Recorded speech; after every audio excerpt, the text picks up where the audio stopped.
सन 1974 New York का एक शांत इलाका एमिटीविल। ओशन एवेन्यू पर बसा एक खूबसूरत घर, बाहर से बिल्कुल शांत, 5 बेडरूम, बड़ा लॉन और पीछे एक शांत झील। देखने में तो जैसे सपनों का महल लगता था। इस घर में रहती थी डीफियो फैमिली, रोनाल्ड, उनकी पत्नी लुइस और उनके 5 बच्चे। वो सभी उस घर में बड़ी खुशी से रहते थे। लेकिन 13 नवंबर 1974 की रात ये घर हमेशा के लिए बदल गया।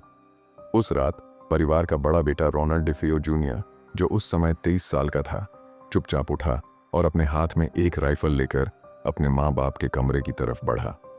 एक एक करके उसने सबसे पहले अपने माँ बाप को उनके बेडरूम में गोली मारी, फिर जाकर अपने दोनों छोटे भाइयों और 2 बहनों को भी उसी बर्बरता से मौत की नींद सुला दिया। हर कोई अपने अपने बिस्तर पर मरा पाया गया। किसी ने भागने की कोशिश तक नहीं की। 6 लाशें, सबके सिर में गोलियां लगी थीं और सबका चेहरा शांत था, जैसे किसी को भनक तक नहीं लगी हो। पुलिस भी हैरान थी, इतना बड़ा कत्ल और कोई चीख तक नहीं। जांच हुई और रोनाल्ड डेफियो जूनियर को गिरफ्तार कर लिया गया। बाद में उसने एक ऐसा दावा किया जिसने सभी के रोंगटे खड़े कर दिए। उसने कहा, मुझे आवाजें सुनाई देती थीं, वो कहती थीं, अपने परिवार को मार डालो। उसने कोर्ट में बताया कि घर में कोई शक्ति है जो उसे कंट्रोल कर रही थी, लेकिन कोर्ट ने उसे उम्र कैद की सजा सुनाई। इस घटना ने ओशन एवेन्यू के उस घर को कुख्यात बना दिया। 1 साल बाद दिसंबर 1975 में एक नई फैमिली ने उस घर को खरीदा। लुत्ज फैमिली ने सुना था कि यहाँ कत्ल हुआ है, लेकिन उन्होंने कहा कि हमें इस बात से कोई फर्क नहीं पड़ता, और इसी के चलते ये घर उन्हें बहुत सस्ते में मिल गया था। 14 दिसंबर 1975 की एक सर्द सुबह, हवा में हल्की नमी और आसमान में अजीब सी खामोशी थी। जॉर्ज और कैथी लुत्ज अपने 3 बच्चों के साथ एक ट्रक से उस घर के सामने पहुंचे। घर खूबसूरत था, लाल ईंटों से बना, झील के किनारे, बड़ी बड़ी खिड़कियां और एक शांत सा माहौल। लेकिन जैसे ही उन्होंने मेन दरवाजे की चाबी घुमाई, एक अनदेखा सन्नाटा उनके स्वागत के लिए तैयार था। जॉर्ज ने दरवाजा खोलते ही महसूस किया घर की हवा जैसे भारी हो गई हो।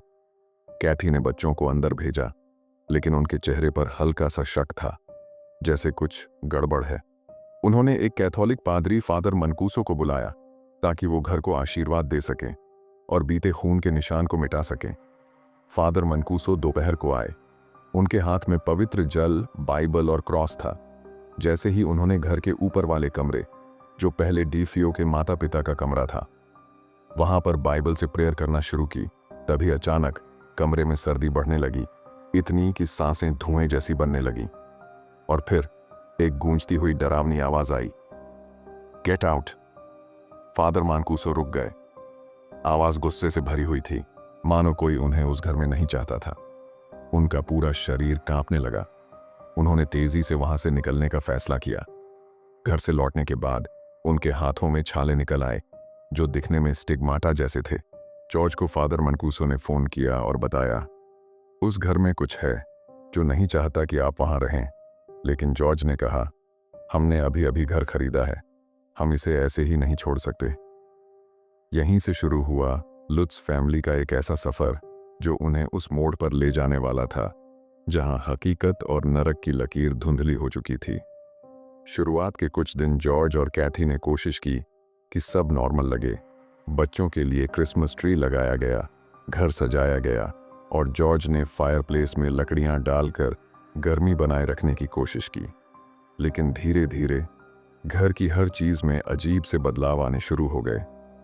जॉर्ज ने देखा कि हीटर चलाने के बावजूद भी घर के कुछ कोनों में कड़ाके की सर्दी बनी रहती थी, ज्यादातर ऊपर वाले कमरे और सीढ़ियों के पास, जैसे कोई अदृश्य शक्ति वहां मौजूद हो। ठंड इतनी ज्यादा थी कि जॉर्ज को कई बार जैकेट पहनकर सोना पड़ा। एक रात कैथी ने देखा कि बच्चों के कमरे की दीवारों से गाढ़ी हरी सी चीज टपक रही है।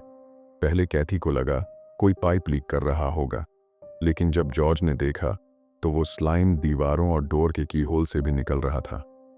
एक बार तो कमरे के बीच में रखी कालीन पर वही ग्रीन स्लाइम जैसी बूंदें पाई गईं। उन्होंने प्लम्बर को बुलाया और उसने घर की हर पाइप चेक की, पर उसे कोई लीक नहीं मिला। जॉर्ज और कैथी इस बात से बहुत कंफ्यूज और घबरा गए।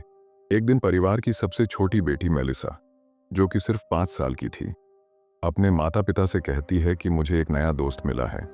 उसका नाम जोडी है। जॉर्ज और कैथी ने सोचा ये कोई काल्पनिक दोस्त होगा, जैसे बच्चे अक्सर बना लेते हैं। पर जल्द ही ये मासूम दोस्ती डरावनी हकीकत में बदल गई। कुछ ही दिनों में मेलिसा जोडी के बारे में अजीब बातें बताने लगी। उसने कहा, वो एक बड़ा स्वर है जिसकी आंखें लाल और चमकदार हैं। वो कभी कभी हवा में तैरता है और वो रूप भी बदल सकता है। एक रात कैथी ने मिस्सी को खिड़की की ओर किसी से बात करते हुए देखा। उसने धीरे से पूछा, किससे बात कर रही हो? मिस्सी ने जवाब दिया, जोडी से।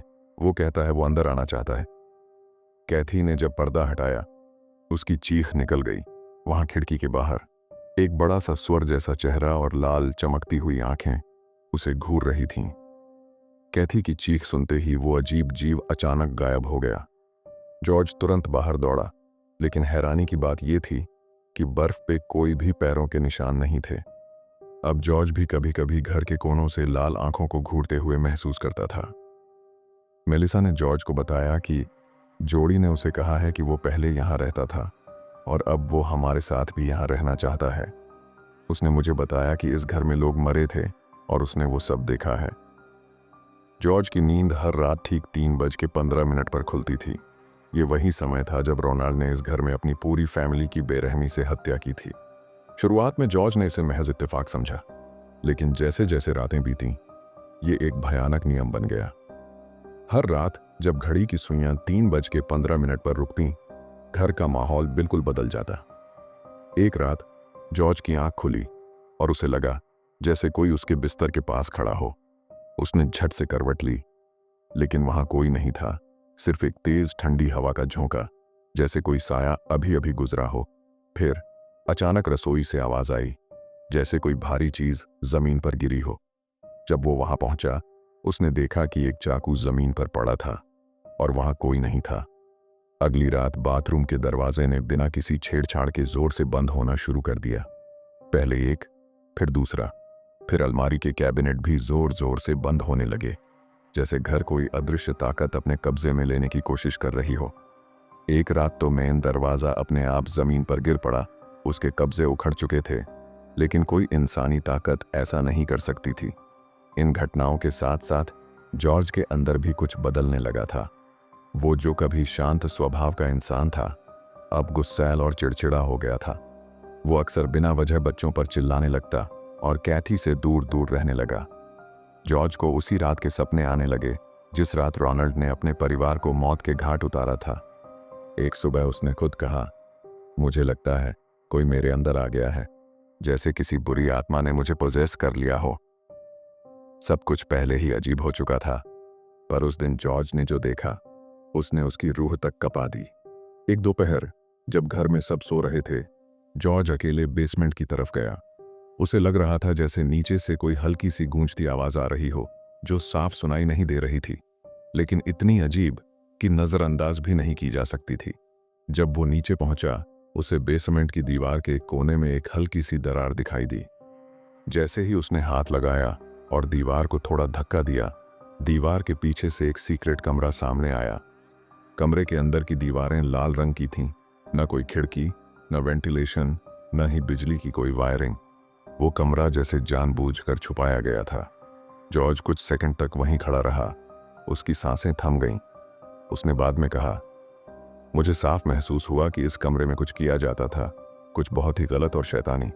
उसे ऐसा लगा जैसे उस कमरे में अब भी वो नकारात्मक ऊर्जा जिंदा है, जैसे वहां कभी किसी ने रिचुअल्स किए हों, बलिदान दिए हों, या कोई शैतानी साधना की गई हो। जॉर्ज ने डर के मारे फादर मनकूसो को फोन किया। फादर मनकूसो ने बताया कि उस घर में शैतानी साया है जो तुम्हारे परिवार को नुकसान पहुंचा सकता है। तुम्हें हर हाल में उस घर के सेकंड फ्लोर वाले कमरे को अवॉइड करना चाहिए। ये वही कमरा था जहां पर फादर मनकूसो प्रेयर नहीं कर पाए थे। तभी जॉर्ज को फोन में भारी सांसों की आवाज सुनाई दी और एक अजीब सी गूंजती हुई आवाज आई और फोन की लाइन अपने आप कट गई। उस दिन के बाद घर की घटनाएं और बढ़ने लगीं। अब सिर्फ आवाजें नहीं आती थीं, बल्कि जॉर्ज और कैथी को हॉल में चलती परछाइयां दिखने लगीं।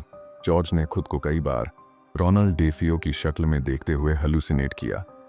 जैसे वो खुद अपने शरीर में नहीं था, जैसे वो शख्स जो अपनी फैमिली को मार चुका था अब उसकी आत्मा जॉर्ज के अंदर समाने की कोशिश कर रही हो। जॉर्ज की आंख हमेशा की तरह 3:15 पर खुली, लेकिन इस बार कुछ असाधारण सामने था। पहले उसे लगा कि कैथी बिस्तर पर सरक रही है, पर जब उसने कैथी को दिखा, वो बिस्तर से 2 फीट ऊपर हवा में तैर रही थी।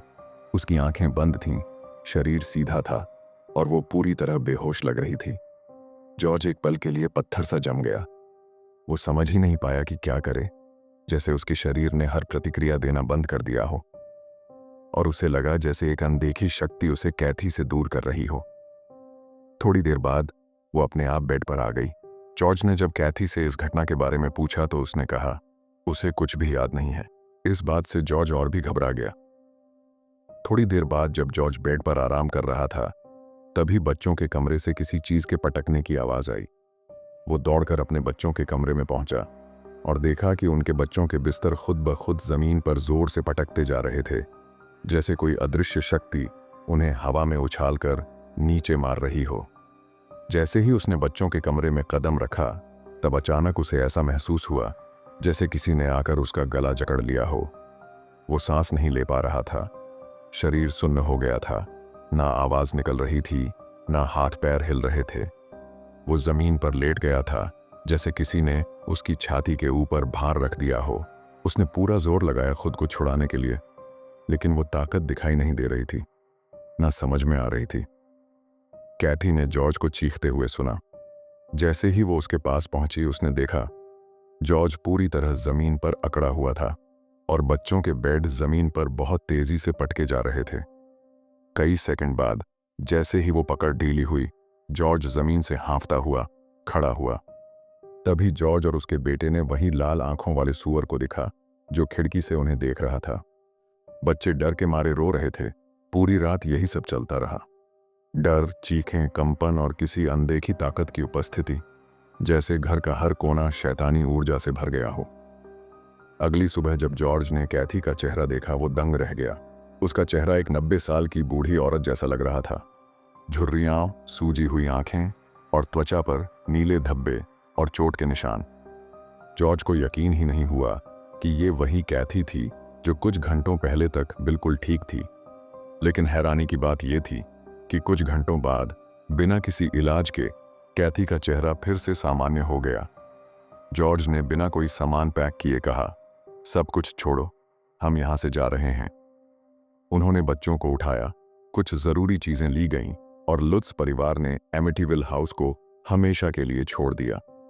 जॉर्ज कई दिनों तक सपनों में रोनाल्ड डिफियो को देखता रहा। कैथी की तबीयत बिगड़ती गई, उसे नाइटमेयर्स और पैनिक अटैक्स आते रहे। कुछ दिनों बाद सब कुछ नॉर्मल हो गया और उन्होंने फिर दोबारा उस घर की तरफ मुड़कर नहीं देखा। लुत्स परिवार की कहानी मीडिया में फैल गई और तब एड और लोरेन वॉरेन, मशहूर पैरानॉर्मल इन्वेस्टिगेटर्स ने उस घर की जांच की। लोरेन ने घर के अंदर एक शैतानी प्रेजेंस महसूस की। उन्होंने बेसमेंट और रेड रूम में खास तौर पर शैतानी शक्ति के चिन्ह बताए। इसके ऊपर किताबें लिखी गईं, लेकिन कई लोगों का मानना था कि ये लुत्स फैमिली की एक मनगढ़ंत कहानी है। कुछ लोग इसे सच्ची तो कुछ इसे झूठी कहानी बताने लगे।